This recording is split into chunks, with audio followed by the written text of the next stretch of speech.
ہمارے علماء کہتے ہیں کہ 4 میں سے 3 حصے ہمیں امام غزالی کی طرف سے ملے۔ اب وہ شخص ہے کہ جو لوگوں کو خدا کی باتیں بتاتا ہے، ہزاروں کا مجمع ہے، لوگ سنتے ہیں، سنتے چلے جاتے ہیں۔ جو بندہ دروازے سے باہر نکلتا ہے یہ بات کرتا ہے کہ غزالی جیسا بولنے والا نہیں دیکھا، وہی غزالی اپنے بھائی کے پاس جاتے ہیں، پریشان حال ہیں۔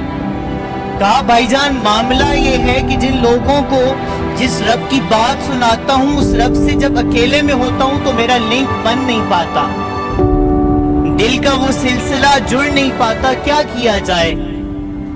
بھائی کا جواب سنیے۔ بھائی نے کہا بغداد کے فلاں کونے میں ایک موچی بیٹھا ہے، اس کے پاس چلے جاؤ، اس کے پاس تمہارے مسئلے کا حل ہے۔ وقت کا شیخ ہے، لوگ استاد العلماء کہتے ہیں، لیکن ایک موچی کے پاس جا رہا ہے۔ اور یاد رکھیے گا جو اللہ والے ہوتے ہیں اپنا آپ چھپاتے ہیں۔ موچی نے کہا تم وقت کے شیخ ہو، میں جوتیاں گانٹنے والا، بڑی مشکل سے گزر بسر کرنے والا، میرے پاس وقت کے اس عالم کے مسئلے کا حل کیسے ہو سکتا ہے؟ لیکن جن کو حل چاہیے ہوتا ہے وہ مسئلے کا حل لے کے جاتے ہیں۔ نے کہا مجھے پتا ہے تیری حیثیت کیا ہے، تو اپنا آپ چھپاتا ہے، لیکن میں اپنی اذیت سے بے تاب ہوں، برداشت سے باہر ہے کہ ہزاروں کے مجمع کو بتاتا ہوں کہ خدا ایسا ہے، خدا کا رنگ یہ ہے، خدا کا ڈھنگ یہ ہے، خدا سے یوں باتیں ہو سکتی ہیں، مگر جب تنہا ہوتا ہوں تو رب سے وہ لنک بن نہیں پاتا، وہ سلسلہ جڑتا نہیں۔ موچی نے کہا غزالی مسئلے کا حل چاہتے ہو؟ کہا ہاں چاہتا ہوں۔ جو کہوں گا کرو گے؟ ہاں کروں گا۔ ایک کام کرو، مری ہوئی گائے کا کٹا ہوا سر لو، اس کے ساتھ رسی باندھو، گلے میں ڈالو، اپنے محلے کے اپنے شہر کے چکر لگانا شروع کر دو۔ میرا آپ لوگوں سے سوال ہے، اگر یہی حرکت میں آپ لوگوں کے سامنے کروں تو آپ لوگ مجھے کیا کہیں گے؟ سارے بولیں۔